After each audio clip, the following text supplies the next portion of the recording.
Well, this Friday sees the anniversary 2 years ago of the start of April, which was a critical 3 weeks for David Moyes. Proved to be the countdown to his departure at Manchester United.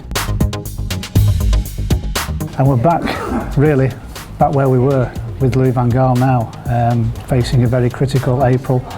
A lot of speculation he's going to go in the summer anyway, but how he'll be seen will be determined by how he does over the next few weeks. 2 years ago, Moyes, just before April, the final match of March was against Aston Villa at Old Trafford. There was a plane flown over the stadium with the Moyes out banner. So the depth of feeling was very strong then that he should get the axe. But looking back now, probably wasn't quite as bad as we've seen this season for United. So it's interesting to see in hindsight, there was a lot of discontent about David Moyes, understandably. Results weren't great. But they were in the Champions League quarter-final against Bayern Munich that month.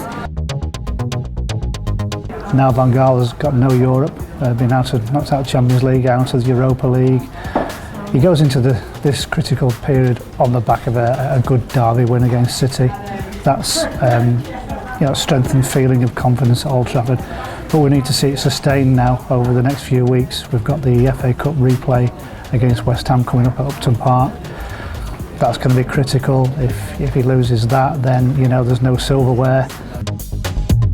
Got themselves back into the battle for the top four, which was more than David Moyes had at this point 2 years ago. It really had become mathematically impossible for him to achieve it, and that was the tipping point then for United and their hierarchy. We think they'll probably stay, even if they don't make the top four. We think he'll stay till the summer.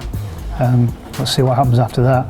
But certainly how Louis van Gaal is seen as a Manchester United manager could be decided this month. If he makes the top four again, if he makes the semi-final, gets to Wembley in the FA Cup, and then mentioned maybe get to the final. The final weeks might not be too bad. Let's just wait and see.